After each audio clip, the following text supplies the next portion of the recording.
স্বাগত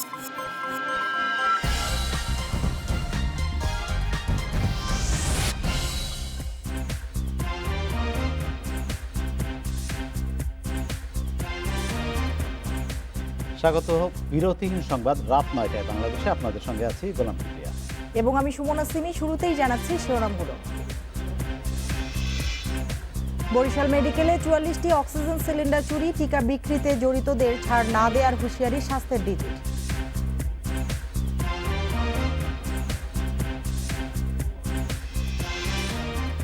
করোনায় দেশে আরও ১৩৯ জনের মৃত্যু, নতুন রোগী ৪,৮০৪ জন, শনাক্তের হার ১৫.১৬।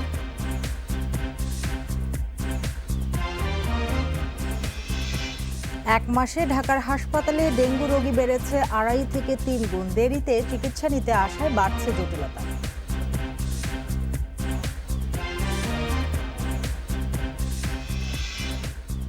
বরিশালে ইউএনওসির বিরুদ্ধে ২টি মামলার আবেদন আমলে নিয়েছে আদালত, পিবিআইকে তদন্তের নির্দেশ।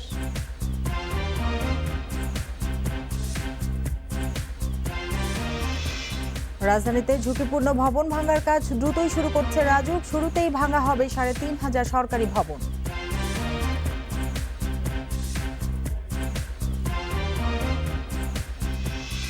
এতক্ষণ শিরোনামগুলো জানাচ্ছিলাম, এবার জানাবো পুরো খবর। বরিশাল শের-ই বাংলা মেডিকেল কলেজ হাসপাতালের করোনা ইউনিট থেকে ৪৪টি অক্সিজেন সিলিন্ডার চুরি হয়েছে। এ ঘটনায় করোনা ইউনিটের ওয়ার্ড মাস্টারকে প্রত্যাহার করা হয়েছে। ১ আগস্ট সিলিন্ডার চুরি সম্পর্কে জানতে পারে হাসপাতাল কর্তৃপক্ষ। পরে গঠন করা হয় তদন্ত কমিটি। সেই কমিটির প্রতিবেদনে উঠে আসে ৪৪টি সিলিন্ডার চুরির ঘটনা। পরে গত ১৬ই আগস্ট অধিকতর তদন্তে দ্বিতীয় দফায় ৩ সদস্যের আরও একটি কমিটি গঠন করে হাসপাতাল কর্তৃপক্ষ। ৭ কর্মদিবসের মধ্যে তদন্ত প্রতিবেদন দেওয়ার নির্দেশ দেওয়া হয়েছে। চূড়ান্ত প্রতিবেদনের পরে জড়িতদের বিরুদ্ধে ব্যবস্থা নেওয়া হবে বলে জানিয়েছেন হাসপাতাল কর্তৃপক্ষ। তদন্ত প্রতিবেদনে দেখা যায় যে মোট 44 সিলিন্ডার আমাদের ঘাটতি রয়েছে। এইটা সঠিকভাবে উদ্ঘাটন করার জন্য আমরা একটা হায়ার তদন্ত এবং যদি কেউ দোষী হয় দোষীদের সাব্যস্ত করে বিচারের সম্মুখীন করার জন্য আমরা হায়ার তদন্ত কমিটি গঠন করেছি ৩ সদস্য বিশিষ্ট। উত্তরায় ক্লিনিকে টাকার বিনিময়ে করোনার টিকা দেওয়ার ঘটনায় অধিদপ্তরের কেউ জড়িত থাকলে ব্যবস্থা নেওয়া হবে বলে জানিয়েছেন স্বাস্থ্য অধিদপ্তরের মহাপরিচালক ABM খুরশিদ আলম। এ ব্যাপারে তদন্ত হচ্ছে, দোষীদের কাউকে ছাড় দেওয়া হবে না বলেও জানান তিনি। রাজধানীর কয়েকটি হাসপাতালের চিকিৎসা ব্যবস্থা পরিদর্শনে এসে এসব কথা বলেন তিনি। করোনার টিকার জন্য SMS পেতে ১ থেকে ১.৫ মাস সময় লাগলেও লোকবল ঘাটতি সহ নানা কারণে এখনই এ সংকট কাটানো সম্ভব হবে না বলে জানান স্বাস্থ্য অধিদপ্তরের অতিরিক্ত মহাপরিচালক। যে পরিমাণে আমরা টিকা দেই প্রতিদিন, সেই তুলনায় রেজিস্ট্রেশনের সংখ্যা বেশি। সুতরাং পর্যায়ক্রমে যারা আগে রেজিস্ট্রেশন করেছে এবং যারা অগ্রাধিকার তালিকায় আছে তাদেরকে SMS আগে পাঠানো হয়। পর্যায়ক্রমে যে যখন রেজিস্ট্রেশন করেছে সেভাবে তারা টিকা পাবে। সবাইকে অনুরোধ করব এখানে অপেক্ষা করার জন্য। করোনায় শনাক্তের হার তুলনামূলক কমলেও এখনই স্বস্তির কিছু নেই বলে জানান স্বাস্থ্যের এই কর্মকর্তা। তিনি বলেন, করোনার পাশাপাশি অন্য রোগের চিকিৎসাতেও সমানভাবে গুরুত্ব দেওয়া হচ্ছে। কোভিডের সংক্রমণ কমছে, কিন্তু একেবারে চলে যায়নি, কারণ সংক্রমণের মাত্রা এখনও 16% বেশি আছে। সুতরাং প্রস্তুতির জায়গাগুলো থেকে আমরা সরে যাচ্ছি না। পাশাপাশি আমরা সবসময় কিন্তু নন কোভিড রোগীদেরকেও সমান গুরুত্ব দিয়েছি, সেই জন্য সমস্ত হাসপাতালে কিন্তু সেই সেবাগুলো ছিল। উত্তরার দক্ষিণখান এলাকার ক্লিনিকের মডার্নার টিকা দেওয়ার বিষয়ে স্বাস্থ্য অধিদপ্তরের মহাপরিচালক বলেন, জড়িতদের সবাইকেই আইনের আওতায় আনা হবে। এটা তো তদন্ত হচ্ছে, তদন্তাধীন আছে। আমাদের দিক থেকে যে তদন্ত কমিটি হয়েছে সেটাতে আমরা দেখতে চাই যে আমাদের অধিদপ্তর বা আমাদের যারা টিকা দিয়েছিল ওখানে তাদের সাথে কোনো সম্পৃক্ততা আছে কিনা, সেটা যদি সত্যি পাওয়া যায় তাহলে পরে অবশ্যই তাদের বিরুদ্ধে আইন অনুযায়ী ব্যবস্থা নেওয়া। স্বাস্থ্য অধিদপ্তরের কর্মকর্তারা আগারগাঁওয়ের নিউরোসায়েন্সেস হাসপাতাল, চক্ষুবিজ্ঞান ইনস্টিটিউট সহ কয়েকটি হাসপাতাল পরিদর্শন শেষে চিকিৎসা ব্যবস্থা নিয়ে সন্তুষ্টির কথা জানান। এই পরিদর্শন নিয়মিত চলবে বলেও জানান তারা। এখানে স্ট্রোকের যে ম্যানেজমেন্ট হয়। Buddhadeb Kundu, independent News, Dhaka. দেশেই সব ধরনের টিকা তৈরি করতে চায় সরকার। সে লক্ষ্যে গোপালগঞ্জে চলছে উন্নত মানের গবেষণাগার ও টিকা তৈরির কারখানা। সরকারি ওষুধ প্রস্তুতকারী প্রতিষ্ঠান এসেনশিয়াল ড্রাগ জানালো, করোনা টিকা বোতলজাত করা হবে ১ বছরের মধ্যে এবং ৩ বছরের মধ্যে প্রস্তুত হবে টিকার plant. Essential drugs company limited EDCL 123 ধরনের ওষুধ উৎপাদন করে। এবার শুরু হচ্ছে টিকা তৈরি, কারখানা গোপালগঞ্জে। এখানে বিদেশ থেকে টিকা এনে বোতলজাত শুরু হবে 1 বছরের মধ্যেই। আর পাশেই হচ্ছে স্থায়ী টিকা উৎপাদন কারখানা। অধিগ্রহণ করা হয়েছে 24 বিঘা জমি। লক্ষ্য 3 বছরের মধ্যেই করোনা টিকা তৈরি করা। এরই মধ্যে গঠন করা হয়েছে 2টি বিশেষজ্ঞ কমিটি। টিকা তৈরিতে ইডিসিএল এর সঙ্গে কাজ শুরু করেছে বিশ্বের বিভিন্ন দেশে কর্মরত বাংলাদেশি বিজ্ঞানীরা। কোনো বিদেশি কোনো বড় কোম্পানির সাথে কোলাবোরেশনে যেয়ে আমরা একটা প্রকল্প বা একটা প্ল্যান করে তুলব। সেখানে আমাদের সায়েন্টিফিক রিসার্চ ল্যাবরেটরি থাকবে, আমাদের অন্যান্য অবকাঠামো থাকবে, যেখানে দেশি বিদেশি সায়েন্টিস্টরা কাজ করবে। বিভিন্ন রোগ প্রতিরোধে দেশে এখন 9টি টিকা দেয়া হয়। ইডিসিএল বলছে সরকারিভাবেই এখন তৈরি হবে সব ধরনের টিকা। কাজ করবেন দেশি বিদেশি বিজ্ঞানীরা। আমরা সেখানে অন্যান্য যত ভ্যাকসিন বাংলাদেশে তৈরি করার প্রয়োজন সেগুলিও করব, এবং ভবিষ্যতেও যদি কোনো ভ্যাকসিন তৈরি করার প্রয়োজন হয় সেখানে আমরা করতে পারবো। এটাই ভীষণ যে আমরা আধুনিক বিশ্বে আধুনিক ব্যবস্থা করে তুলতে চাই, যাতে মানুষের দ্বারে দ্বারে আমাদের ঘুরতে না হয়। টিকা কারখানা করতে বিদেশি প্রতিষ্ঠানের সহায়তা নিচ্ছে বাংলাদেশ। Hasan Misbah, Independent News, Dhaka. 24 ঘন্টায় করোনা শনাক্তের হার কমেছে, তবে বেড়েছে রোগীর সংখ্যা ও মৃত্যু। একদিনে শনাক্ত হয়েছে 4,804 জন, মারা গেছেন আরও 139 জন। পরীক্ষা বিবেচনায় রোগী শনাক্তের হার 15.16%। রোববার স্বাস্থ্য অধিদপ্তরের সংবাদ বিজ্ঞপ্তিতে এ তথ্য জানানো হয়। বেশ কিছুদিন ধরেই নিম্নমুখী করোনা সংক্রমণ ও মৃত্যু হার। গত 24 ঘন্টায় 31,689 জনের নমুনা পরীক্ষা করা হয়। নতুন রোগী শনাক্ত হয় 4,804 জন। পরীক্ষার বিপরীতে রোগী শনাক্তের হার 15.16%। শনিবার এ হার ছিল 16.71%। করোনায় মারা গেছেন আরও 139 জন। এর মধ্যে পুরুষ 72 এবং নারী 67 জন। এতে দেশে মোট প্রাণহানি দাঁড়ালো 25,282 জনে। 24 ঘন্টায় সবচেয়ে বেশি 38 জনের মৃত্যু হয়েছে ঢাকা বিভাগে। এরপর চট্টগ্রাম বিভাগে 31 এবং খুলনা বিভাগে 17 জনের মৃত্যু হয়েছে। স্বাস্থ্য অধিদপ্তর বলছে, করোনা সংক্রমণের হার নিম্নমুখী হলেও এখনই স্বস্তির কিছু নেই। তাই টিকা নেয়ার পাশাপাশি সবাইকে স্বাস্থ্যবিধি মানার পরামর্শ চিকিৎসকদের। নিম্ন গতিটি এটি স্বস্তিদায়ক, কিন্তু এতে আত্মতৃপ্তির কোনো কারণ নেই। আমাদেরকে আরো বহুদূর যেতে হবে এবং টিকা গ্রহণ, স্বাস্থ্যবিধি মেনে চলা, এর মধ্য দিয়ে আমরা 5% বা তার চেয়ে কমে সংক্রমণের হার নামিয়ে আনতে সক্ষম হব। সবশেষ 24 ঘন্টায় করোনা থেকে সুস্থ হয়েছেন 8,453 জন। এ নিয়ে মোট সুস্থ 13,63,874 জন। মাহমুদুন নবী, ইন্ডিপেন্ডেন্ট নিউজ। এক মাসে রাজধানীর হাসপাতালগুলোতে ডেঙ্গু রোগী বেড়েছে 2.5 থেকে 3 গুণ। বিশেষজ্ঞরা বলছেন, দেরি করে চিকিৎসা নিতে আসায় বেশিরভাগ রোগী জটিলতা তৈরি হচ্ছে। চিকিৎসকের পরামর্শ ছাড়া কোনো ডেঙ্গু রোগীকে ব্যথানাশক ও অ্যান্টিবায়োটিক সেবন না করার অনুরোধ তাদের। ঢাকার হাসপাতালগুলোতে প্রতিদিনই বাড়ছে ডেঙ্গু রোগী। রোগী ভর্তিতে হচ্ছে নতুন রেকর্ড। ঢাকা শিশু হাসপাতালে জানুয়ারি থেকে মে পর্যন্ত ডেঙ্গু রোগী ভর্তি হয়েছে মাত্র 5 জন, জুনে 14 জন। জুলাইয়ে 104 জন ভর্তি হলেও আগস্টের 20 দিনে ভর্তি হয়েছে 228 জন রোগী। এবছর চিকিৎসা নিয়েছে 356 ডেঙ্গু রোগী, যার মধ্যে মারা গেছে 6 জন। জটিলতা এড়াতে ডেঙ্গুর উপসর্গ দেখা দিলেই চিকিৎসকের শরণাপন্ন হওয়ার পরামর্শ। যখনই দেখা যাবে গায়ে ফুসকুড়ির মতো লাল লাল দানা আসছে, অথবা এই বাচ্চাটা বমি করছে, তার পেটে ব্যথা হয়েছে, অথবা বাচ্চাটা নেতিয়ে পড়েছে, এরকম আলামত থাকলেই বাচ্চাটাকে হাসপাতালে নিয়ে আসা উচিত। রক্তক্ষরণ হয়েছে, কারো লাংসে পানি জমেছে, কারো পেটে পানি জমেছে, এরকম অবস্থায় বাচ্চাগুলি চলে আসছে, যেটা আমাদের জন্য খুবই কষ্টকর হয়ে যায় এদেরকে প্রপার ম্যানেজমেন্ট দিতে। একই অবস্থা হলি ফ্যামিলি রেড ক্রিসেন্ট হাসপাতালেও। জুলাই মাসে এ হাসপাতালে ডেঙ্গু রোগী ভর্তি হয় 174 জন, আর এ মাসে ডেঙ্গুতে ভর্তি হয়েছে 304 জন। পরামর্শ ছাড়া ঔষধ সেবন না করার পরামর্শ দিয়েছেন চিকিৎসকরা। গত এক সপ্তাহে মাত্র 2-3 জন রোগী ছিল। বর্তমান আমাকে এনএসসিতে আজকে 9-10 জন রোগী ভর্তি আছে। ডেঙ্গু যে প্যাটার্নটা হচ্ছে, যেটা হচ্ছে NH3 টাইপ যেটা হচ্ছে, বা আগেই ডেঙ্গু হয়েছিল, এখন ডেঙ্গু যদি হয় হেমোরিজ বা শকে চলে যায়। কখনোই কোনো বাচ্চাকে অন্য পেইন কিলার জাতীয় ওষুধ যেগুলি জ্বরের জন্য ব্যবহৃত হয় সেগুলি কখনোই ব্যবহার করা যাবে না ডেঙ্গুতে, তাহলে সেটা খুবই খারাপ কিছু করতে পারে আপনার বাচ্চার। হাসপাতালগুলোর তথ্যমতে সবচেয়ে বেশি ডেঙ্গু রোগী পাওয়া গেছে রাজধানীর শনির আখড়া, যাত্রাবাড়ি, জুরাইন, কদমতলী ও খিলগাঁও এলাকায়। Buddhadeb Kundu, independent News, Dhaka.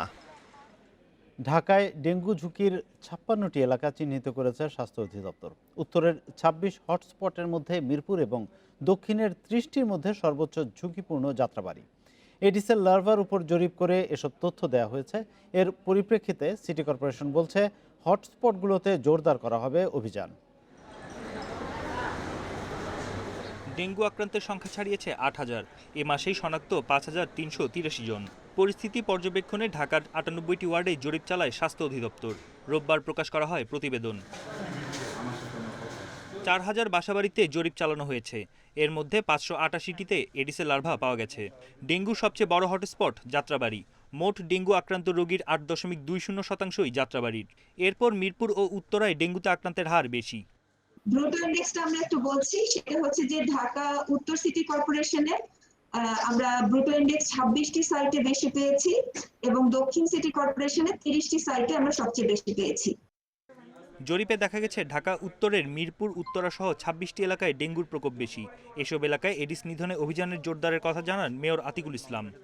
এইসব জায়গাতে আরো বিশেষ গুরুত্ব দিতে হবে, বিশেষ করে হটস্পট ১, তারপরে হচ্ছে কোন কোন এলাকাতে ২, এবং তারপর হচ্ছে ওদের ঠিক মতন কাজ করছে কি না করছে এবং মনিটরিং করা। দক্ষিণ ঢাকায় যাত্রাবাড়ি, বাসাবো সহ ৩০টি এলাকায় ডেঙ্গুর প্রকোপ বেশি। ঝুঁকিপূর্ণ ৫টি ওয়ার্ডে বিশেষ অভিযান চালাবে ডিএসসিসিও। আমাদের সর্বস্ব সক্ষমতা, আমাদের একাগ্রতা, আমাদের চেষ্টা, আমাদের সমস্ত কিছু দিয়ে আমরা সর্বোচ্চ পর্যায়ে আমাদের কাজ করেছি। ১৩ জন একজন সুপারভাইজার, ১৪ জন মানুষ প্রতিটা ওয়ার্ডে নিরলসভাবে কাজ করে যাচ্ছে।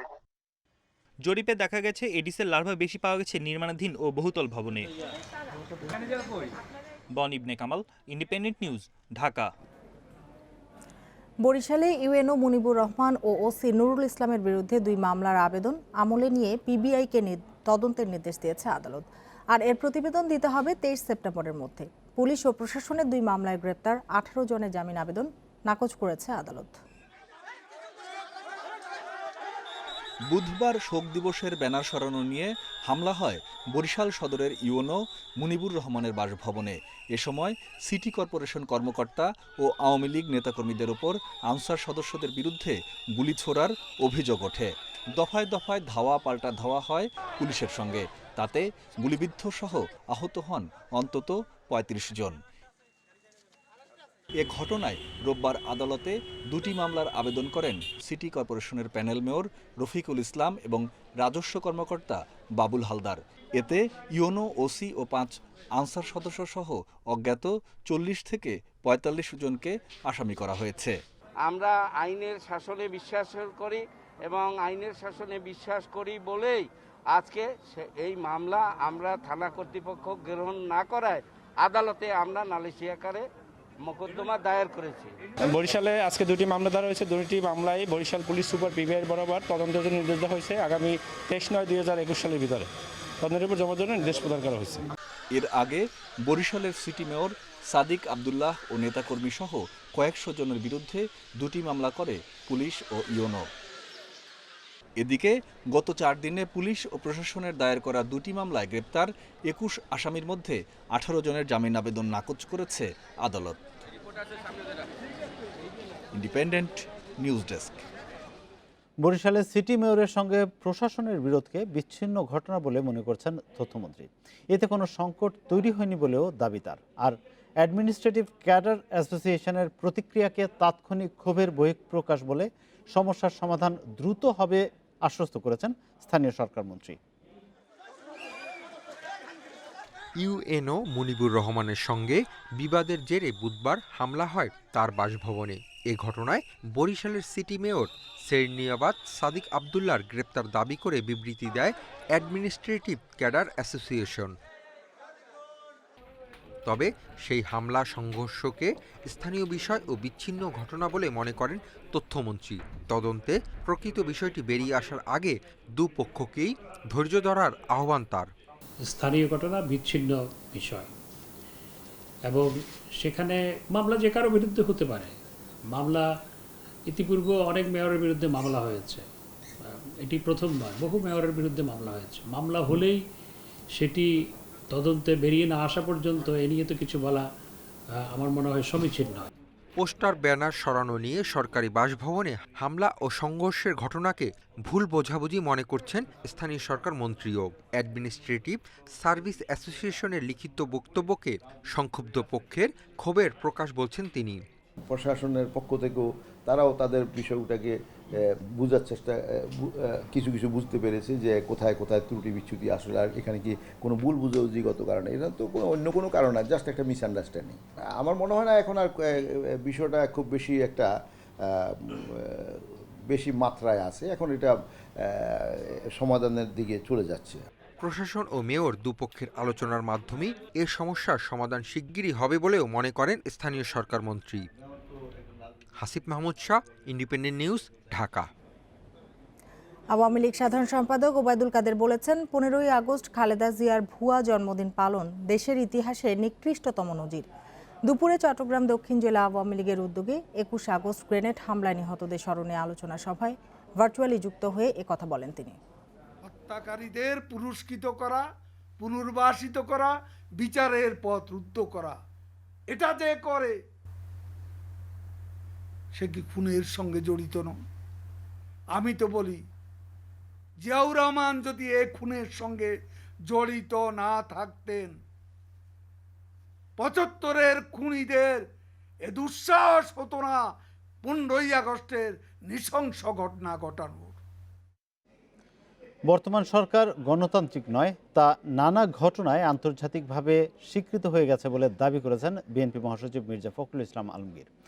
এ সরকারের পতনে গণ অভ্যুত্থানের কোনো বিকল্প নেই বলেও জানান তিনি।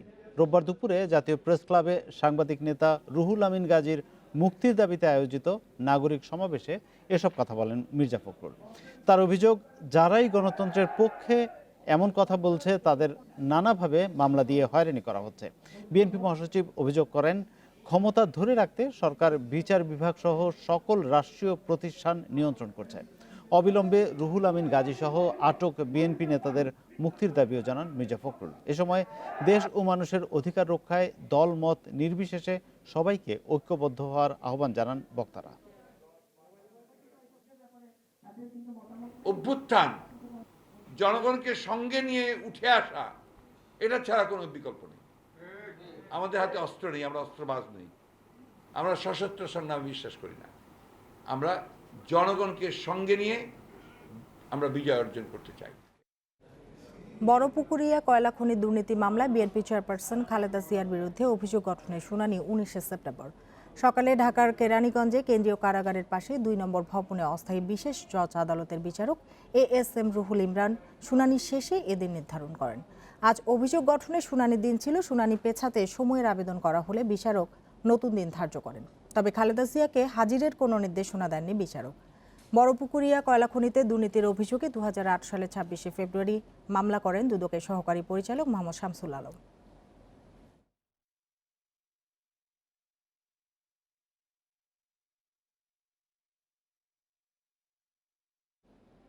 মাদক মামলায় চিত্রনায়িকা পরিমণির জামিন আবেদন করেছেন আইনজীবী।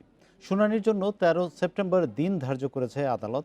ঢাকা মহানগর দায়রা জজ KM ইমরুল কায়েসের আদালতে পরিমণির জামিন আবেদন করেন আইনজীবী মুজিবুর রহমান।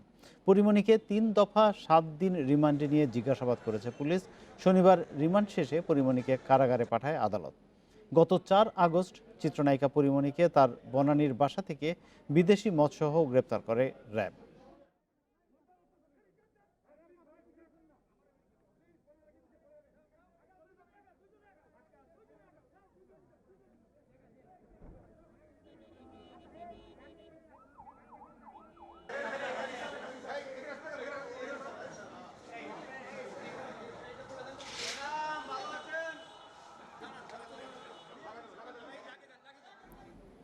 জাল টাকা উদ্ধারের ঘটনায় নরসিংদী জেলা যুব মহিলা লীগের বহিষ্কৃত সাধারণ সম্পাদক শামীমা নূর পাপিয়া এবং তার স্বামী মফিজুর রহমান সুমন সহ 4 জনের বিচার শুরুর আদেশ দিয়েছে আদালত।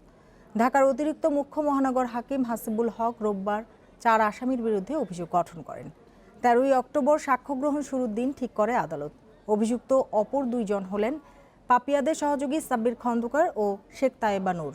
নরসিংদী জেলা যুব মহিলা লীগের বহিষ্কৃত সাধারণ সম্পাদক শামীমা নূর পাপিয়া ও তার স্বামী মফিজুর রহমানকে 2020 সালের 22 ফেব্রুয়ারি ঢাকার শাহজালাল বিমানবন্দর থেকে গ্রেপ্তার করা হয়। সে সময় তাদের কাছ থেকে নগদ টাকার সঙ্গে 25,600 টাকার জাল নোট উদ্ধার করা হয়।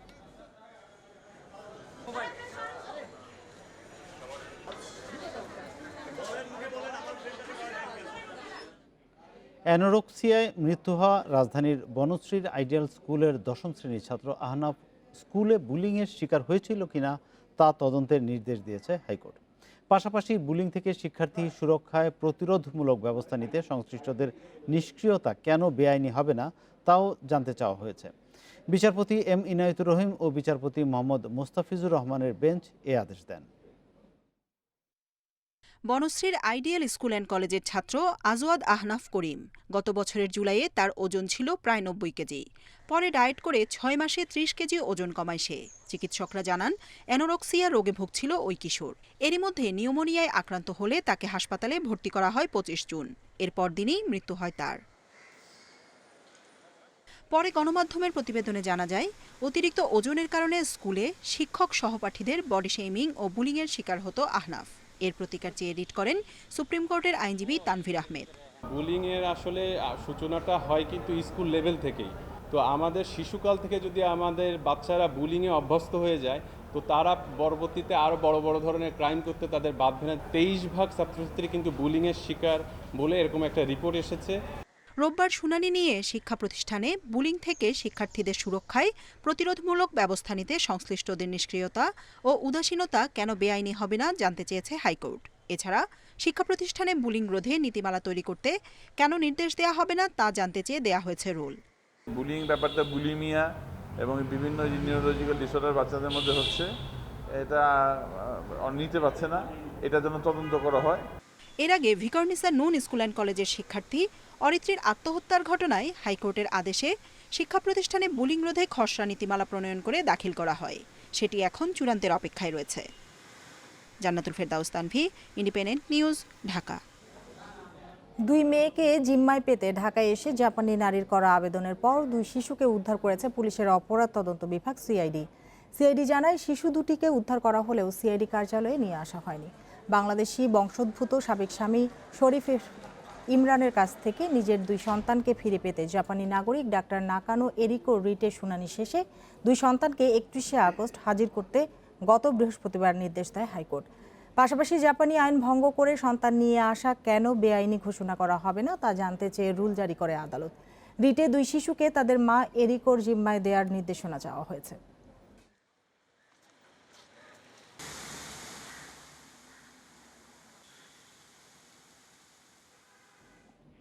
রাজধানীতে সরকারি প্রায় 3,500 ভবন ঝুঁকিপূর্ণ। এসব ভেঙে ফেলার কাজ দ্রুত শুরু হচ্ছে বলে জানিয়েছেন রাজউক চেয়ারম্যান। ঝুঁকিমুক্ত পুরান ঢাকা গড়তে সড়ক বড় করতে দক্ষিণ সিটিকে সঙ্গে নিয়ে মাঠে নামছেন তারা। এছাড়া ভবন নির্মাণে অনিয়মে জড়িতদের আনা হচ্ছে আইনের আওতায়। পুরান ঢাকার সূত্রাপুরের তনুগঞ্জ লেনে বৃহস্পতিবার সন্ধ্যায় হেলে পড়ে 6 তলা এই ভবনটি। পরে আবাসিকদের সরিয়ে নিয়ে সিলগালা করা হয় ভবনটি। রাজুকের পুরাতন বিল্ডিং কোড অনুযায়ী সামনাসামনি 2টি ভবনের রাস্তার দূরত্ব 10 ফুট থাকার কথা থাকলেও এক্ষেত্রে তা মানা হয়নি। আর ওপরের দিকে দূরত্ব রয়েছে মাত্র 1 ফুট। নগর পরিকল্পনাবিদদের মতে রাজধানীর বেশিরভাগ ভবনই তৈরি করা হয়নি বিল্ডিং কোড অনুযায়ী। তাই ভূমিকম্পের মতো কোনো দুর্যোগ ঘটলে বিপদে পড়বে রাজধানীবাসী। সেক্ষেত্রে ভবন নির্মাণের ক্ষেত্রে রাজুককে আরও সতর্ক দৃষ্টি দেওয়ার পরামর্শ নগর পরিকল্পনাবিদদের। ভবন মালিক বলছেন 1 কাঠা জমিতে 6 তলা ভবনটি নির্মাণ করেছেন তিনি। তলার সঙ্গে পাল্লা দিয়ে বেড়েছে ফ্ল্যাটের আয়তন। প্রতিবেশীরা জানাচ্ছেন ফাউন্ডেশন ছাড়াই তোলা হয়েছে ভবনটি। পাইলিং করে নাই, পাইলিং ছাড়া বিম তুলা মানে উঁচু তলা করে নিছে আর কি, 5-6 তলা করে নিছে। যখন ভবন 3 তলা ছিল এটা, এরপরে আমরা রাজুকের অনুমোদন তারা নিয়েছে কিনা এটা আমরা জানি না বিষয়টা এলাকাবাসী হিসাবে। আরেকটা বিষয় হচ্ছে এটা অনেক আগে থেকে হেলে পড়ছে। বাতাসে বা কোনো কারণে ঢেলে পড়ছে, আমি ভেঙে ফেলবো। বানানো, এটা হেলে নাই, এটা বানানোর তো বাড়িটা, এর জন্য এরকম দেখা যেতেছে। শনিবার বনানীর চেয়ারম্যান বাড়িতে আগুন লাগে 6তলা ভবনের 3য় তলায় থাকা এমিকন নামের একটি প্রতিষ্ঠানের গুদামে। সেখানে দাহ্য পদার্থ থাকায় 4 ঘন্টার চেষ্টায় আগুন নিয়ন্ত্রণে আনে ফায়ার সার্ভিসের 15টি ইউনিট। এখন রাজুক চেয়ারম্যান বলছেন, এফআর টাওয়ার দুর্ঘটনার পর রাজধানীর ঝুঁকিপূর্ণ ভবনের যে তালিকা হয়েছে তা নিয়ে কাজ চলছে। এর অংশ হিসেবে প্রথমেই সংস্কার বা ভেঙে ফেলা হবে সরকারি প্রায় 3500 ভবন। রাজুক একটি প্রকল্প নিয়েছে ওয়ার্ল্ড ব্যাংকের সহায়তায়। ইতিমধ্যে আমরা প্রথমে সরকারি আবাসনগুলো, স্কুল, কলেজ, হাসপাতাল, এই যে অনেক পাবলিক বিল্ডিং আমরা প্রায় 3500 ভবন আমরা চিহ্নিত করেছি। স্টাডি শেষ হয়ে গেছে, আমাদের সয়েল টেস্ট হচ্ছে এগুলোর। আমরা চেষ্টা করবো এগুলোকে রেকটিফাই করার জন্য। যদি রেকটিফাই করা যায় ভালো, অথবা এগুলি কিন্তু পুনর্নির্মাণ করতে হবে। ভবন নির্মাণে এখন শুধু লেআউট প্ল্যান দেওয়া হলেও আগামীতে স্ট্রাকচারাল প্ল্যান দেওয়া হবে বলে জানিয়েছেন রাজুক চেয়ারম্যান। আর বিল্ডিং ইন্সপেক্টরের পাশাপাশি পেশাজীবী সংগঠনকে যুক্ত করতে সংশোধন হচ্ছে বিধিমালা। Hasib Mahmud Shah, Independent News, Dhaka. রাত 9টায় বাংলাদেশে এবার খেলার খবর। তার আগে জানাচ্ছি শিরোনামগুলো। আমিরাতে সাকিব মুস্তাফিজের আইপিএল অভিজ্ঞতা কাজে দেবে বিশ্বকাপে বিশ্বাস। ইউভেন্টাসের শ্রেষ্ঠত্ব পুনরুদ্ধারের মিশন, রাতে লা লিগায় প্রতিপক্ষের মাঠে রিয়াল মাদ্রিদের challenge.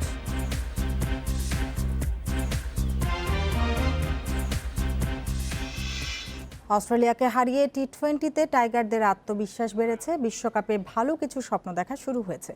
BCB cricket operations chairman আকরাম খানের বিশ্বাস, আরব আমিরাতে সাকিব মুস্তাফিজ আইপিএলে খেললে সে অভিজ্ঞতা কাজে লাগবে দলের জন্য। এদিকে বিসিবির কেন্দ্রীয় চুক্তিতে থাকা 18 জনের বেতন বাড়ছে 10 থেকে 15%। মরুর বুকে এবারের টি20 বিশ্বকাপ, মাসখানেক আগে সেখানে বসে অভিজ্ঞতা কাজে দেবে বিশ্বকাপে। টি20তে এই দুইটা প্লেয়ার আমাদের জন্য ভেরি ইম্পর্টেন্ট, আপনার সাকিব এবং মুস্তাফিজ। এবং আমি মনে করি যে আইপিএল তো আপনি মনে করেন one of the best T20 tournament. তো এখানে যত যে প্লেয়ার খেলতে পারবে ওদের এক্সপিরিয়েন্সটা অনেক ভালো হবে। আর যেহেতু আপনার ভালো টুর্নামেন্ট, ভালো প্লেয়ারদের সাথে খেলবে এবং যেখানে ওয়ার্ল্ড কাপ হবে সেখানে কিন্তু খেলতে পারছে। কেন্দ্রীয় চুক্তি এখনো ঝুলে আছে বোর্ড মিটিং এর অপেক্ষায়। সাদা ও লাল বলের চুক্তিতে থাকবেন 18 ক্রিকেটার।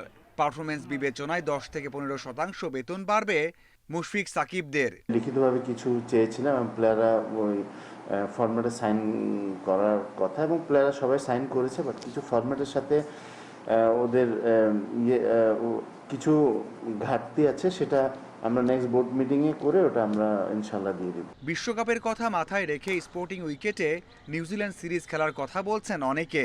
তবে বোর্ডের ভাবনায় স্পিনিং উইকেটে আরও একটা সিরিজ জয়। Mazharul Islam, independent news. New Zealand সিরিজের জন্য ক্রিকেটারদের করোনা পরীক্ষা শুরু হয়েছে, চলবে সোমবার পর্যন্ত।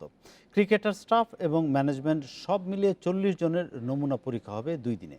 এরপর 3 দিন হোটেল কোয়ারেন্টিনে থাকবেন ক্রিকেটাররা। এরই মধ্যে দলের সাথে যোগ দিয়েছেন ব্যাটিং ও ফিল্ডিং কোচ অ্যাশওয়েল প্রিন্স ও রায়ান কুক। 24 আগস্ট সকালে টিম হোটেলে উঠবে পুরো দল। এদিন সকালে যুক্তরাষ্ট্র থেকে দেশে ফিরে সেখানে যুক্ত হবেন সাকিব আল হাসান। একই দিন দুপুরে হোটেলে উঠবে সফরকারী নিউজিল্যান্ড দল। সেখানে কোয়ারেন্টিন পর্ব শেষে 27 তারিখ থেকে অনুশীলনের নামবে 2 দল। মিরপুর 5 ম্যাচের টি20 সিরিজ শুরু 1 সেপ্টেম্বর।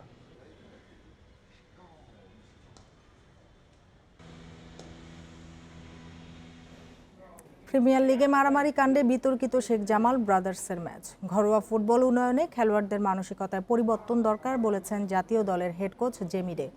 ম্যাচের মধ্যে এমন অবস্থা কখনোই কাম্য নয় জানান তিনি। এদিকে ফিফা ফ্রেন্ডলি ম্যাচকে সামনে রেখে 2-1 দিনের মধ্যে দল ঘোষণা করবেন জেমি ডে। অক্টোবরের সাব চ্যাম্পিয়নশিপ দল নির্বাচনে ব্যস্ত কোচ জেমি ডে। প্রতিদিনই দেখেন প্রিমিয়ার লিগের match. Sheikh Jamal Brothers Union ম্যাচেও ছিলেন জেমি। তার সামনেই সমর্থকদের সাথে মারামারিতে জড়িয়ে পড়ে ব্রাদার্সের ফুটবলাররা। খেলায় জয় পরাজয় থাকবেই, তবে মেজাজ হারিয়ে মারধরের কাণ্ড নষ্ট করে ভাবমূর্তি। ঘরোয়া ফুটবলের মান উন্নয়নে ফুটবলারদের মানসিকতায় পরিবর্তন আনার তাগিদ জেমিডের। এটা কখনোই কাম্য নয়। ফুটবলে ভালো করতে হলে এগুলো করা যাবে না। জামাল ব্রাদার্সের ম্যাচ দেখি, কয়েকজন গন্ডগোল করেছে, এগিয়ে যেতে হলে এগুলো ভুলে যাওয়াই কাম্য। সবাই একসাথে কাজ করতে হবে, নিজেদেরকে মেলে ধরতে হবে। 2-1 দিনের মধ্যেই ঘোষণা হবে জাতীয় দল। বসুন্ধরা কিংস থেকে ডাক পাওয়া ফুটবলাররা মালদ্বীপ থেকে সরাসরি চলে যাবেন কিরগিজস্তানে, বাকিরা ঢাকা থেকে যাবেন 29 আগস্ট। জেমি আসলে চাচ্ছে আরও একটা বা দুটো দিন খেলা দেখে সব বিষয়গুলোকে, সকল খেলাগুলো এবং খেলোয়াড়দেরকে সে আরেকটু দেখে নিয়ে সে চূড়ান্ত তালিকাটা প্রকাশ করতে চায়। তো আমরা আশা করছি যে আগামী দুদিনের মধ্যেই আমরা ফাইনাল সিলেক্টেড প্লেয়ারদের তালিকাটা, যারা কিরগিজস্তানে যাচ্ছে তাদের তালিকাটা ঘোষণা করতে পারবো। 2 ও 7 সেপ্টেম্বর কিরগিজস্তান, মার্চে 5 তারিখ প্যালেস্টাইনের বিপক্ষে খেলবে বাংলাদেশ। Shamim Ahmed, Independent News, Dhaka. সেরিয়াতে শ্রেষ্ঠত্ব পুনরুদ্ধারের মিশন শুরু হচ্ছে ইউভেন্টাসের। প্রথম ম্যাচে রোনালদোদের প্রতিপক্ষ উদিনেসে। খেলা শুরু বাংলাদেশ সময় রাত 10:30টায়। টানা 9 মৌসুম পর লিগ শিরোপা হাতছাড়া হয় গতবার।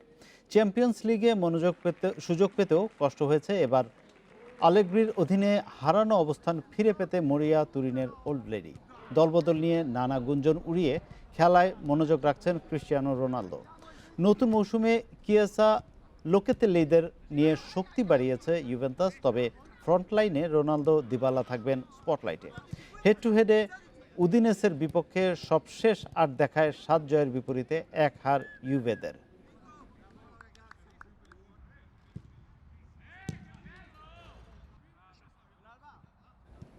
এদিকে লা লিগায় নিজেদের দ্বিতীয় ম্যাচে লেভান্তের মুখোমুখি হবে রিয়াল মাদ্রিদ। খেলাটি শুরু হবে বাংলাদেশ সময় রাত 2টায়। আলাভেসকে 4-1 গোলে হারিয়ে লিগ মিশন শুরু করেছে রিয়াল মাদ্রিদ। ইনজুরি সমস্যা নিয়ে চিন্তা কোচ আনচেলত্তির। টনি ক্রুস, কারভাহালের সাথে তালিকা যুক্ত হয়েছে মেন্ডি ও লুকা মডরিচ। লেফট ব্যাকের ভরসা ডেভিড আলাবা। ফ্রন্টলাইনে বেনজেমা, বেল ও হ্যাজার্ডকে নিয়ে স্বস্তি লস ব্লাঙ্কোদের।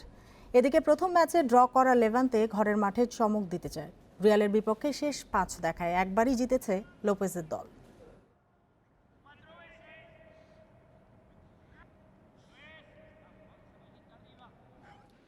দুই পক্ষের রেষারেষি আর আমলাতান্ত্রিক নানা জটিলতায় এবারও প্যারালিম্পিকে নেই বাংলাদেশ। প্রায় 10 বছর পার হলেও আন্তর্জাতিক প্যারালিম্পিক কমিটির সদস্যপদ ফিরে পাওয়া হয়নি। কর্মকর্তাদের আশা, দ্রুত অনুমোদন পেয়ে আন্তর্জাতিক আসরে খেলবেন লাল সবুজের শারীরিক প্রতিবন্ধী অ্যাথলিটরা। মঙ্গলবার থেকে টোকিওতে শুরু হচ্ছে প্যারালিম্পিকের 16তম আসর। অলিম্পিকের মূল আসর শেষে টোকিওতে অপেক্ষা প্যারালিম্পিকের। শারীরিক প্রতিবন্ধকতা জয় করে বিজয়ের মঞ্চে উঠতে প্রস্তুত 163 দেশের 4500 অ্যাথলিট। আমলাতান্ত্রিক নানা জটিলতায় এবারও প্যারালিম্পিকে নেই বাংলাদেশ। 2012তে সদস্যপদ স্থগিতের পর প্রায় 10 বছরেও আন্তর্জাতিক প্যারালিম্পিক কমিটির অনুমোদন ফিরে পাওয়া যায়নি। দুজনের মধ্যে যে মিল ছিল না বলে আমরা কোনো কিছু করতে পারি নাই। আমি যখন 2019 আমাকে সেক্রেটারি বানালেন জাতীয় ক্রীড়া পরিষদ, তখন থেকে কিন্তু আমি শুরু করেছি নতুন করে গঠনতন্ত্র করে, নতুন করে ইলেকশন না করা পর্যন্ত অ্যাফিলিয়েশন পাবো না। এই তার সঙ্গে আমরা দীর্ঘ 1-1.5 বছর যাবৎ করেসপন্ডেন্স করতেছি।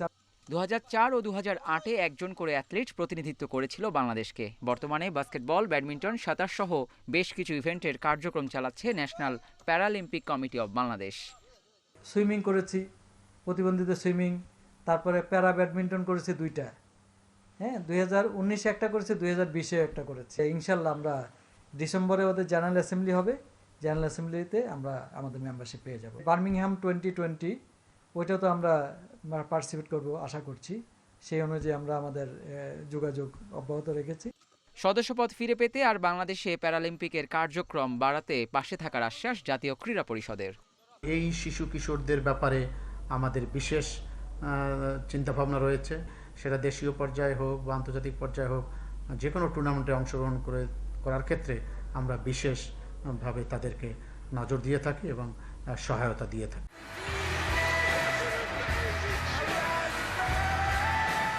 টোকিওতে মঙ্গলবার থেকে শুরু হচ্ছে প্যারালিম্পিকের 16তম আসর। Abidur Rahman, Independent News, Dhaka. আর এই ছিল খেলার খবরে। এবার অন্যান্য প্রসঙ্গ।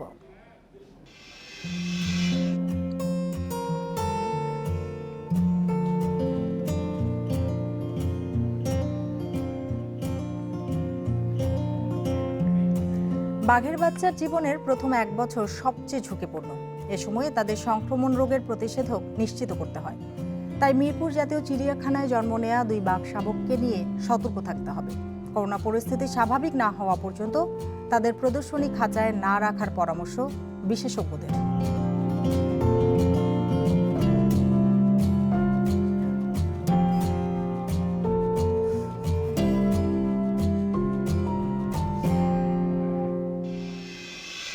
আর এ নিয়ে প্রতিবেদন থাকবে সংবাদের শেষ অংশে। চলে যাচ্ছি পরের খবরটিতে।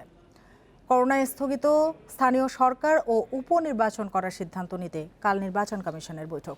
সিলেট 3 আসনের উপনির্বাচন সেপ্টেম্বরের প্রথম সপ্তাহে অনুষ্ঠিত হতে পারে। সিদ্ধান্ত হতে পারে কুমিল্লা 7 আসনে উপনির্বাচনে তফসিল ঘোষণারও। এছাড়া স্থগিত থাকা প্রথম ধাপের 167টি ইউনিয়ন পরিষদ ও 9 পৌরসভার ভোট গ্রহণের তারিখ নির্ধারণ হবে এই বৈঠকে। মার্চের 11 তারিখে সিলেট 3 আসন শূন্য হয়। করোনা মহামারীর কারণে কয়েক দফা পিছিয়ে 28 জুলাই ভোট গ্রহণের কথা ছিল। তবে আসনটিতে ভোট গ্রহণ 5 আগস্ট পর্যন্ত স্থগিত করেছিল হাইকোর্ট। সংবিধান অনুযায়ী 7 সেপ্টেম্বর পর্যন্ত নির্বাচন করার সময় আছে। এমন অবস্থায় ভোটের তারিখ নির্ধারণে সেই হিসেবে নির্বাচনের তফসিল ঘোষণার সিদ্ধান্ত হতে পারে ইসির বৈঠকে। প্রথম ধাপে স্থগিত হওয়া 167 ইউপি ও 9 পৌরসভার ভোট গ্রহণের তারিখ ঠিক হওয়ার কথা কমিশন বৈঠকে। এছাড়া দ্বিতীয় ধাপের ইউপি নির্বাচন নিয়েও আলোচনা হবে। আমাদের সিলেটের একটা নির্বাচন, সেই নির্বাচনটা স্থগিত হয়ে আছে, সেটা আমরা সম্ভবত যত শীঘ্র পারি করার জন্য আমরা উদ্যোগ নেব। এছাড়াও আরেকজন মাননীয় সংসদ সদস্য মারা গেছেন এতে কুমিল্লার, ওটাও আমরা করার জন্য হতেছে নিব, প্রয়োজনীয় উদ্যোগ নেব। নারায়ণগঞ্জ সিটি নির্বাচন আলোচ্যসূচিতে না থাকলেও চলতি মেয়াদে নির্বাচন করতে চায় নির্বাচন কমিশন। আগামী জানুয়ারিতে হতে পারে নারায়ণগঞ্জ সিটি নির্বাচন। আমাদের কমিশনের সময়ে এটা হতেছে এর মেয়াদকাল শেষ হয়ে যাবে। তো অন্য কোনো যদি ঝামেলা না হয়, আবার যদি লকডাউন বা অন্য কোনো পরিস্থিতি না সৃষ্টি হয়, তাহলে পরে অবশ্যই আমরা আলোচনা করে একটা কমিশন সিদ্ধান্ত নেবে। স্থানীয় সরকার নির্বাচনে অংশ নিচ্ছে না বিএনপি। নির্বাচন কমিশনের আশা আগামী সবগুলো নির্বাচনে অংশ নেবে দলটি। Mahmudul Hasan, Independent News, Dhaka. এ মাসের শেষে প্রথমবারের মতো মূল লাইনের উপর দিয়ে পরীক্ষামূলকভাবে চলবে মেট্রো রেল। ইতিমধ্যে উত্তরায় ডিপোর ভেতরে হয়েছে সফল ট্রায়াল রান। এবারে ট্রায়াল সফল হলে পরের ধাপে যাত্রীসহ চলবে ট্রেন, জানিয়েছে কর্তৃপক্ষ। শুক্রবার মেট্রো রেলের তৃতীয় ও চতুর্থ কোচের সেট তুরাগ তীরের জেটি থেকে নেওয়া হয় দিয়াবাড়ি ডিপোতে। মোট 24টি সেট ট্রেনের মধ্যে এ নিয়ে 4 সেট আসলো দেশে। পঞ্চম সেট ট্রেনবাহী জাহাজ বুধবার জাপানের কোবে বন্দর থেকে যাত্রা করবে। গত 18 তারিখে আসছে 2 সেট ট্রেন, এগুলো আমরা এখানে আনলোড করে ডিপোতে পাঠাই। আমাদের যে মেট্রো রেলের বগিগুলো আসে ওয়াগন যেটাকে আমরা বলি, সেটা মংলা থেকে আমাদের উত্তরা দিয়াবাড়ি এই জেটি পর্যন্ত নিয়ে আসে এই বার্জের কাজ। ডিপোর ভেতরে মেট্রো রেলের ট্রায়াল শেষ হয়েছে আগেই। আগামী সপ্তাহে প্রথমবারের মতো উড়ালপথের মূল লাইন বা ভায়াডাক্টে মেট্রো রেল চলাচল দেখতে পাবে রাজধানীবাসী, জানিয়েছে কর্তৃপক্ষ। এ বছরের শেষেই মেট্রো রেলের কিছু অংশ চালু করার লক্ষ্যে দ্রুত কাজ এগিয়ে চলেছে। আমরা বিভিন্ন জয়েন্ট ইন্সপেকশনে আমরা অংশগ্রহণ করছি, সুতরাং বোঝাই যাচ্ছে যে আমরা সেই যে স্বপ্নের দ্বার, আমরা যে ভায়াডাক্টে যে মেট্রো ট্রেন সেট উঠবে, সেটি হয়তো বা অচিরেই এটা স্বপ্ন খুলে যাবে ইনশাল্লাহ। আমাদের জন্য টার্গেট দেওয়া আছে এ মাসের শেষের দিকে, আমরা সেই লক্ষ্যে কাজ করছি। তবু আল্লাহর ইচ্ছা, দেখা যাক কতদূর কি হয়। প্রথম পর্যায়ে মেট্রো রেলের মোট ট্রেনের সংখ্যা 24টি। প্রতিটি ট্রেনে থাকবে 6টি করে কোচ। বৈদ্যুতিক শক্তিতে চলা এ ট্রেনের সর্বোচ্চ গতি হবে 100 কিলোমিটারের বেশি। Shahid Ahmed, Independent News, Dhaka. ঢাকা উত্তর সিটির বিভিন্ন স্থান থেকে প্রায় 40,000 প্যাকেট জাতীয় বর্জ্য মেয়রের কাছে জমা দিয়েছে বিডি ক্লিন নামক একটি স্বেচ্ছাসেবক সংগঠন। উত্তরের মেয়র তাদের পুরস্কার দিয়েছেন 1,96,000 টাকা। ওই টাকা দিয়ে সংগঠনটি ঢাকায় ডাস্টবিন নির্মাণের পরিকল্পনার কথা জানিয়েছে। এমন চিত্র খুব একটা অপরিচিত নয় ঢাকাবাসীর জন্য। নাগরিকদের অসচেতনতার কারণে দেখা যায় এমন চিত্র, আর এর ফলে বাড়ে ডেঙ্গু ঝুঁকি। পরিত্যক্ত ডাবের খোসা, পলিথিন, কাপ অথবা টায়ার জমা দিলেই পুরস্কৃত করার ঘোষণা দিয়েছিলেন ঢাকা উত্তরের মেয়র। সেই ডাকে সাড়া দিয়ে এ ধরনের 40,000 বর্জ্য নিয়ে নগর ভবনে হাজির বিডি ক্লিন নামক একটি সংগঠন। এমন উদ্যোগকে স্বাগত জানিয়ে তাদের পুরস্কৃত করেন ডিএনসিসির মেয়র আতিকুল ইসলাম। এগুলোকে নিয়ে যে কোনো কাউন্সিলর অফিসে যদি দেওয়া হয় সেটাও আমরা আমাদের সিটি কর্পোরেশন থেকে সেই প্রাপ্যতা অনুযায়ী তাকে সেই টাকাগুলো আমরা দিয়ে দিব। এটি চলমান থাকবে এবং এটির মাধ্যমে সকলেই কিন্তু উৎসাহিত পাবে এই শহরটাকে পরিষ্কার রাখার জন্য। অবশ্যই এটি আমরা দেখছি কি ধরনের রেসপন্স পাওয়া যায়। যদি ভালো রেসপন্স পাই তাহলেও আমরা এইটার জন্য একটা বিশেষ বরাদ্দ আমরা সিটি কর্পোরেশন থেকে রাখবো। পুরস্কারের এই টাকা দিয়ে ঢাকা উত্তর সিটি কর্পোরেশনের কোনো একটি এলাকায় ডাস্টবিন নির্মাণ করার কথা জানিয়েছে সংগঠনটি। আমি অনুরোধ করব এবং যে মাননীয় মেয়র যেন আমাদের দিক নির্দেশনা দেয় কিভাবে আমরা সেই ডাস্টবিনগুলি স্থাপন করতে পারি, এবং যেদিন আমরা স্থাপন করব মাননীয় মেয়রের নির্দেশনায় মাননীয় মেয়র উদ্বোধন করে দিবেন, এবং আমরা বিডি ক্লিন থেকে যেই এলাকায় স্থাপন করব ডাস্টবিনগুলো 1 থেকে 1.5 মাস 2 মাস 3 মাসে যদি লাগে আমরা তদারকি করব। ভবিষ্যতে আরও ব্যাপক পরিসরে এমন কাজ করার প্রত্যয় জানান তরুণরা, আর তাদের এই উদ্যোগে অংশীদার হওয়ার ঘোষণা দিয়েছে উত্তর ঢাকার mayor. Khaled Raihan, independent News, Dhaka. বাঘ শাবকের জীবনে প্রথম 1 বছর সবচেয়ে ঝুঁকিপূর্ণ। প্রাণী গবেষক ও চিকিৎসকরা বলছেন, মিরপুর জাতীয় চিড়িয়াখানায় জন্ম নেওয়া 2 বাঘ শাবককে সংক্রমণ প্রতিষেধক দেয়া নিশ্চিত করতে হবে। একই সাথে করোনা পরিস্থিতি স্বাভাবিক না হওয়া পর্যন্ত শাবকদের প্রদর্শনী খাঁচায় না রাখার পরামর্শ তাদের।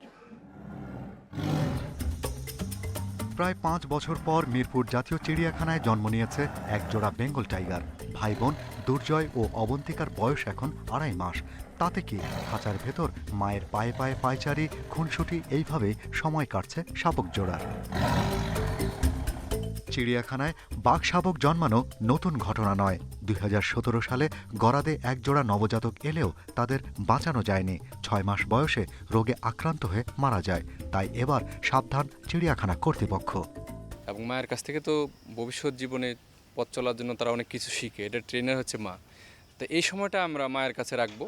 তবে এই সময়ের মধ্যেই আমরা আমাদের ভেটেরিনারি মেডিকেল বোর্ডকে আহ্বান করে আমরা এই সময়ে মানে বাচ্চাগুলোর ইমিউনাইজেশনের যে কাজটা, টিকা দেওয়ার যে কাজটা আছে, এটা আমরা খুব শীঘ্রই করব। প্রাণী গবেষকেরা বলছেন, বাঘ শাবকের জন্য প্রথম 1 বছর সবচেয়ে ঝুঁকিপূর্ণ। এই সময়ে ভাইরাসজনিত রোগে প্রায় 50% নবজাতক মারা যায়। করোনা মহামারীর মধ্যেই চিড়িয়াখানা খোলায় বাঘ শাবকের পরিচর্যায় বাড়তি সতর্কতার পরামর্শ তাদের। 6 মাস থেকে 1 বছরের ভিতরে তার মৃত্যুর ঝুঁকি খুব বেশি। এই মৃত্যুর ঝুঁকিটাকে এড়াতে হলে প্রয়োজনীয় সব ব্যবস্থা করতে হবে। আর সবচেয়ে বড় কথা হলো 6 মাসের ভিতরে চিড়িয়াখানা যে কোনো বাঘের বাচ্চাকে ভিজিটার্সদের সরাসরি এতে আনা যাবে না, সম্মুখীন হওয়া যাবে না। কর্তৃপক্ষ বলছেন, শাবক জোড়া সুস্থ রাখার স্বার্থে তাদের খাঁচার সামনে দর্শনার্থীর ভিড় করতে দেয়া হবে না। সব মানুষ যায় সেটাকে ছবি তুলবে, খোঁচা দেবে, আমরা সেটা করতে দেব না। আমরা সেই বিষয়টা আমরা নলেজে রাখবো। আর অন্যান্য দেশের বাইরে যে সমস্ত চিড়িয়াখানা আছে তাদের কেয়ারটেকার, তাদের ব্যবস্থাপনার সঙ্গে আমরা সামঞ্জস্য রেখে এই ব্যবস্থাগুলো কিন্তু আমরা নিচ্ছি। 3 দশকে মিরপুর চিড়িয়াখানায় জন্ম নিয়েছে 40টি বেঙ্গল টাইগার। এর মধ্যে বর্তমানে 4টি খাঁচায় আছে 11টি বাঘ। Shahriar Anirban, Independent News, Dhaka. আর এই ছিল বিরতিহীন সংবাদ রাত 9টায় বাংলাদেশে। ইন্ডিপেন্ডেন্ট টেলিভিশনের সব খবর আরও বিস্তারিত জানতে চোখ রাখুন ফেসবুক, ইউটিউব এবং টুইটারে। ধন্যবাদ সবাইকে এতক্ষণ সাথে থাকার জন্য।